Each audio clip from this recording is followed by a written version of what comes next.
University, college, municipality, corporation সব জায়গায় ভুয়ো অ্যাপয়েন্টমেন্ট হচ্ছে। এটা কি সাদা খাতায় চাকরি হয়ে যাচ্ছে? কত লোকের পেনশন আটকে রেখেছে, কত গন্ডগোল করে রেখেছে। বিক্রম দা, আপনাকে মাধ্যমে স্বাগত। নমস্কার দাদা, নতুন সরকার গঠনের পর এসএসসির একটি নোটিফিকেশন বেরিয়েছে, যেখানে বলা হয়েছে 22 লক্ষ ওএমআর সিট প্রকাশ করা হবে। এই বিষয়টা আপনি কিভাবে দেখছেন? দেখুন, সরকার একটা কাজ তো করেছে, এটা তো অনেক দিনের আমাদের দাবি ছিল এবং হাইকোর্ট এবং সুপ্রিম কোর্টের রায়ও এটা ছিল। হাইকোর্ট যে রায় দিয়েছিল সেটা সুপ্রিম কোর্ট আপহোল্ড করেছে। ওএমআর তো প্রকাশ করতে হবে। যারা যারা টেন্টেড ক্যান্ডিডেট তারা কারা সমাজের মধ্যে, সমাজের মধ্যে তাদের চিহ্নিত হওয়া দরকার। মাস গেলে মাইনে পেয়েছে ব্যাকডোর দিয়ে অ্যাপয়েন্টমেন্ট হয়ে, তারা নিজের পরিচয় কেন লুকিয়ে রাখবে? তাদের তো প্রকাশ্যে আসা উচিত। যিনি রাজনীতি করেন তিনি প্রকাশ্যে আসেন। রেজিস্টার্ড পলিটিক্যাল পার্টি যেগুলো, যারা ধরুন মামলা করছেন তারা প্রকাশ্যে আসেন। যারা টেন্টেড তাদের নাম প্রকাশ্যে আসবে না কেন? তাদের ওএমআর প্রকাশ্যে আসবে না কেন? আমি তো বলবো ছবি দিয়ে প্রকাশ্যে আসা উচিত, পরিবার দিয়ে প্রকাশ্যে আসা উচিত, তাদের পরিবারে কারা কারা আছে সেটাও প্রকাশ্যে আসা উচিত। এই জিনিস চলতে পারে না। একটা সমাজের মধ্যে একটা সাদা খাতায় চাকরি হয়ে যাচ্ছে, জেনারেশন ধ্বংস হয়ে যাচ্ছে। এটা তো চলতে পারে না। একটা কাজ হয়েছে এইটুকু বলতে পারি, মানে শুরু হয়েছে। ভবিষ্যৎ কি হবে সেটা সরকার যেমন চলবে সেটা হবে। এক, দুই হচ্ছে হলো এটাতে সুপ্রিম কোর্টের রায় ছিল, এটা হাইকোর্ট সুপ্রিম কোর্টে। তিন হচ্ছে হলো বর্তমান যে সরকার আছে তার কাছে আমি আবেদন করব যে 2011 সাল থেকে এবং 26 সাল পর্যন্ত, 11-র আগেও করতে পারেন, যত চাকরি হয়েছে তার একটা জুডিশিয়াল কমিশন বসান, বিচারপতি, রিটায়ার্ড বিচারপতিদের রেখে। তার মধ্যে যারা জেনুইন আর কারা ফেক এটাকে আইডেন্টিফাই করে ফেকগুলোকে তাড়াতে হবে এবং টাকাও ফেরত নিতে হবে। এটা তো সুপ্রিম কোর্ট রায় দিয়েছে এসএসসির ক্ষেত্রে, এটা তো আইনে পসিবল। এই যে প্রশান্ত বর্মন WBCS অফিসার, এর টাকা ফেরত হতে হবে।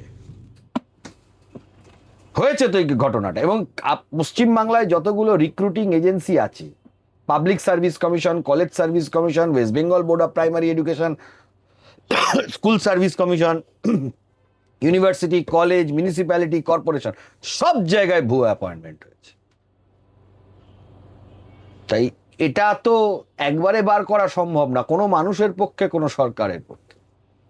তাই জুডিশিয়াল এনকোয়ারি কমিশন বিভিন্ন জায়গায় বসিয়ে যারা রিটায়ার্ড বিচারপতিরা রয়েছেন বা কোনো কমিটি করে বিচারপতি হেডে থাকবে, এই সংখ্যার মানুষজনকে যারা ভুয়ো অ্যাপয়েন্টমেন্টের জোরে টাকা দিয়ে আইডেন্টিফাই করতে হবে। আইডেন্টিফিকেশনটাও রেকমেন্ডেশন সরকারের কাছে আসুক, তারপরে সরকার যেটা সিদ্ধান্ত নেবে সেটা তো পরের প্রশ্ন। এইটার প্রয়োজনীয়তা আছে, নাহলে সমাজের মধ্যে একদম প্রতিটা স্তরে স্তরে স্তরে স্তরে আপনার দুর্নীতি ঢুকে গেছে, তো অস্বীকার করার জায়গা নেই। স্তরে স্তরে সেই জায়গা থেকে সমাজকে আবার পুনরুদ্ধার করতে হবে। দেখুন, রাজনীতি থাকবে, পলিসিগত রাজনীতি থাকা উচিত, গরিব মানুষের হয়ে রাজনীতি করার জায়গা কি? এটা কি সাদা খাতায় চাকরি হয়ে যাচ্ছে? প্রতিটা পরীক্ষা আপনি 2011 সালের পরে দেখুন, প্রশ্নপত্র ভুল, প্রশ্নপত্র ফাঁস হয় কি করে? যদি না আগের থেকে ইয়ে করে, যারা পেপার সেটার তারা জানেন না, আইদার তারা কিছুই জানেন না, জাল PhD ডিগ্রি, জাল ডিগ্রি, ডক্টরেট নয় ডক্টরেট লিখে বসে আছে সেরকম ধরনের পেপার সেটা, অথবা জেনুইন তাদের ডিগ্রি আছে, ইচ্ছাকৃতভাবেই ভুলগুলোকে রেখে দেওয়া হয় যাতে করে ব্যাকডোর অ্যাপয়েন্টমেন্টগুলো হয়। এসএসসি নিয়ে এর আগে বৃহৎ আইনি জটিলতা রয়েছে, এটা কিভাবে ক্লিয়ার করা যাবে, মানে ক্লিয়ার হবে বলে মনে দেখুন, হয়? এসএসসি নিয়ে বা পশ্চিমবাংলার রিক্রুটমেন্ট নিয়ে বিরাট আইনি জটিলতা আছে, বিরাট। তার মধ্যে মূলত আমার মনে হয় যেটা টার্গেট করতে হবে টেন্টেড গুলোকে খুঁজে বার করা। এই যে যাদের যাদের চাকরি চলে গেছে, যদি সঠিকভাবে ফার্স্ট ফেজ সেকেন্ড ফেজের মধ্যে যেগুলো টেন্টেড আছে সেগুলোকে বাদ দিয়ে থার্ড ফেজ থেকে যা আছে সবটাই টেন্টেড ক্যান্ডিডেট, তারাও এখন ঘুরে বেড়াচ্ছে, বড় বড় কথা বলছে, স্বঘোষিত কেউ কেউ গেরুয়া আবির মেখে নিয়েছে। আমি যদিও যেহেতু রাজনৈতিক দল ওদেরকে স্বীকৃতি দিচ্ছে না, তাই জন্য আমি কেউ যদি নিজে মেখে ঘুরে বেড়ায়, তারা একদম আইডেন্টিফাইড টেন্টেড। বিভিন্ন সংবাদ সংস্থা তাদেরকে জেনুইন বলে তারা প্রচার করেছিল, বিভিন্ন সংবাদ।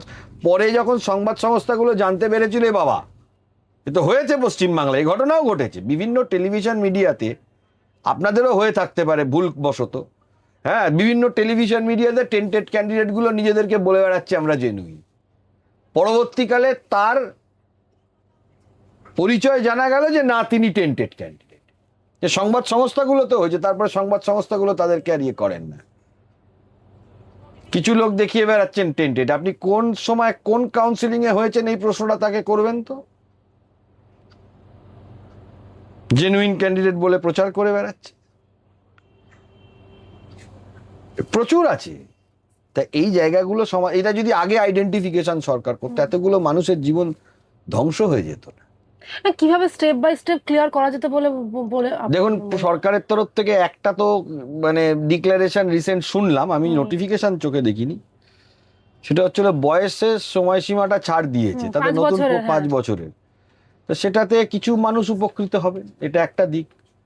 2 হচ্ছিল যে রিক্রুটমেন্ট প্রসেসগুলোতে গন্ডগোল হয়েছে, সেখান থেকে যাদের টেন্টেড বলে যাদেরকে গণ্য করা যাবে বা যাদের আছে, সেইটাকে একটা কমিশন করে বাদ দিয়ে পরবর্তীতে যারা অন মেরিট ওয়েটিংয়ে ছিল সেই দিক দিয়ে কিছু করা যায় কিনা, সেটা একটা প্রচেষ্টা সরকার করতে পারে। কিন্তু প্যানেল তো মেয়াদ উত্তীর্ণ হয়ে গেছে, সেও এক ঝামেলা হবে করতে গেলে। আইনি জটিলতা প্রচুর দিকে থাকবে, এরকম নয় যে আইনি জটিলতা থাকবে। তবে নতুন যে পরীক্ষাগুলো হবে সেইগুলো স্বচ্ছতার সাথে হলে, প্রথমত স্বচ্ছতার সাথে এই সরকারকে করতে গেলে যত রিক্রুটিং এজেন্সি আছে, এই রিক্রুটিং এজেন্সিগুলোতে যত লোক বসে আছে সবাইকে আগে সরাতে হবে। এই লোক রাখা যাবে না যারা বসে আছে এখন রিক্রুটিং এজেন্সিগুলোতে, এই পেপার সেটার, চেয়ারম্যান, এই পুরো সিস্টেমের এই পার্টটাকে আগে চেঞ্জ করতে হবে। না কে ঢুকে বসে আছে, পয়সা খেয়ে বসে আছে, আপনি তো ওপর থেকে তো বোঝা সম্ভব না। এই সিস্টেমটাকে আগে ফার্স্ট চেঞ্জ করতে হবে। তার একটা পদক্ষেপ দেখলাম, এই প্রতাপ নায়ক বলে একজন নবান্নের খুব বড়, তিনি তৃণমূল কর্মচারী ফেডারেশনের নেতা ছিলেন, তাকে পাঠিয়ে দেওয়া হয়েছে দার্জিলিংয়ে। অনেকে বলছেন যে দার্জিলিংয়ে পাঠিয়ে দেওয়া যায়, ঠিক করেছে, কম অত্যাচার করেছে নাকি ওরা? সুদীপ চন্দ্র, সুবিশা, এক একটা ট্রান্সফার হচ্ছে কলকাতা থেকে দার্জিলিং, নিজে যাও। দাদা, এই যে বয়সের ছাড়, এটা কিভাবে দেওয়া হবে বলে মনে হচ্ছে আপনার? মানে 5 বছরের বয়সের ছাড় কিভাবে দেওয়া হবে? না, আমার যতটুকু ইয়ে বলে, রিক্রুটমেন্ট নোটিফিকেশনটা দেখতে হবে। ধরুন বয়সের সময়সীমা ছাড় ম্যাক্সিমাম সরকারি চাকরিতে গ্রুপ সি গ্রুপ ডিতে 40 বছর ছিল। 5 বছর ছাড় মানে সেটা জেনারেল ক্যাটাগরির জন্য 45 হবে, ওবিসির জন্য 42 না 43 ছিল, তার সঙ্গে 5 অ্যাড হবে, 48। আর এসসি এসটিদের জন্য যেটা 45 ছিল সেটা হয়তো গিয়ে 50 হবে। এইভাবে ছাড়টা হওয়া উচিত। আমি জানি না, নোটিফিকেশনটা দেখছি, সেটা না দেখলে বলতে পারবো না, এখনো নোটিফিকেশন হাতে পাইনি। এভাবে ছাড়টা হবে, তাতে কিছু মানুষ সুবিধে পাবে, কিছু লোকজন সুবিধে পাওয়াটা দরকার। একেবারে মানে প্রতিটা স্তরে যন্ত্রণা। আমাদের কাছে যারা সাধারণ মানুষ, অত্যন্ত গরিব বাড়ির মানুষজনও আসেন, বিজনেসম্যানরাও আসেন, কিন্তু গরিব মানুষদের যে কি কষ্ট সেটা আমরা এখানে বসে ফিল করতে পারি। পেনশন আটকে রেখে দিয়েছে লক্ষ লক্ষ মানুষের, হাজার হাজার লোকের আপনার জুলুমবাজি, কত লোকের পেনশন আটকে রেখেছে, কত গন্ডগোল করে রেখেছে, খেতে পাচ্ছেন এরকম অবস্থা। এরকম প্রচুর পরিবার আছে, সেগুলোকে যত তাড়াতাড়ি সম্ভব একটা সলভ করা যায় সেটা দেখতে হবে। তারপরে নতুন সরকার কাজ করুক, প্রথম কাজটা তো করেছে যে ওএমআর পাবলিকেশনের জন্য স্কুল সার্ভিস কমিশন তাদের নোটিফিকেশন বার করেছে। এখন পাবলিশ হওয়ার পরে আমরা দেখতে পাবো যে কি কি তার মধ্যে কি আছে, কি পাবলিশ করলো। কারণ এখনো যে স্কুল সার্ভিস কমিশনে যারা বসে আছে সেটা এই সরকারের লোক না। আর মানুষকে বলবো যে দেখুন, এখন সরকার নতুন এসেছে, এখন সরকার ট্রানজিশন পিরিয়ড চলছে, একটা গেছে একটা এসছে। এই সময় নতুন সরকারের মন্ত্রীরা কিছু শপথ নিয়েছে, সব মন্ত্রী এখনো শপথ নেয়নি। পুরো সেট আপটাই চেঞ্জ হবে। যেমন হাইকোর্টের আইনজীবীরা চেঞ্জ হবে, যেগুলো কমিশন, ইউনিভার্সিটি, বিভিন্ন জায়গায় তাদের যে জায়গাগুলো আছে সেটা চেঞ্জ হবে। এই চেঞ্জ হয়ে নতুন লোক এসে বসতেও তো একটু সময় লাগবে, এটা একটা সময় সাপেক্ষ ব্যাপার, একদিনে তো হবে না। তার নোটিফিকেশান হবে, চার্জ হ্যান্ড ওভার হবে। যেমন ধরুন আইনজীবী প্যানেল চেঞ্জ হবে, এটা তো আমাদের হাইকোর্টে হবে। সে আইনজীবী প্যানেল আগের আইনজীবীর যা ব্রিফ ছিল সেগুলো সে ফেরত দেবে, আবার নতুন আইনজীবী সেই ব্রিফটা পাবে, এইসব একটু ব্যাপার। সময় লাগবে বলছেন?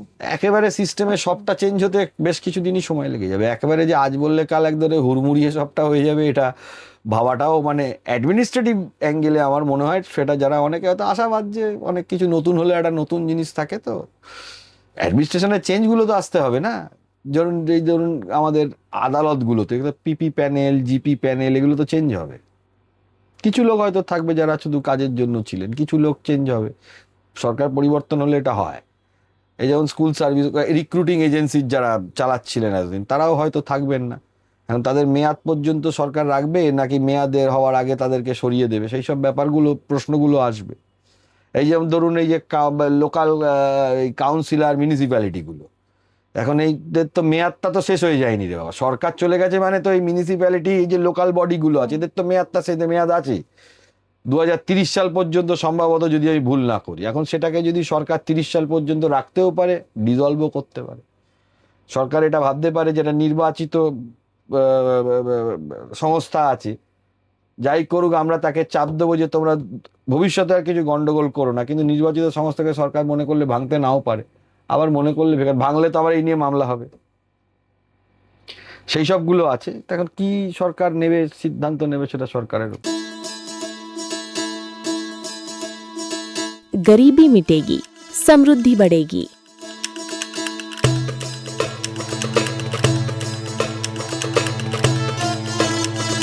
यही संकल्प है प्रधानमंत्री नरेंद्र मोदी जी और मुख्यमंत्री मोहन यादव का। गरीब कल्याण मिशन से मध्य प्रदेश ने उठाया है ऐतिहासिक कदम। संबल 2.0 के तहत 1.75 करोड़ श्रमिकों का पंजीयन और गिग वर्कर्स भी अब लाभान्वित। हजारों श्रमिक परिवारों को 224 करोड़ का भुगतान। 39 लाख लोगों को मिला भू अधिकार पत्र, देश में प्रथम स्थान। 8 लाख छोटे व्यापारियों को मिला ऋण सहयोग। 56 लाख पेंशनधारियों को हर माह 4000 करोड़ से अधिक राशि और 45 लाख परिवारों को मिला पक्का घर। अब हर नागरिक की सुविधा के लिए शुरू होगी मुख्यमंत्री सुगम परिवहन सेवा। प्रधानमंत्री मोदी जी और मुख्यमंत्री मोहन यादव के नेतृत्व में मध्य प्रदेश तेजी से बढ़ रहा है गरीबी मुक्त और आत्मनिर्भर भविष्य की ओर।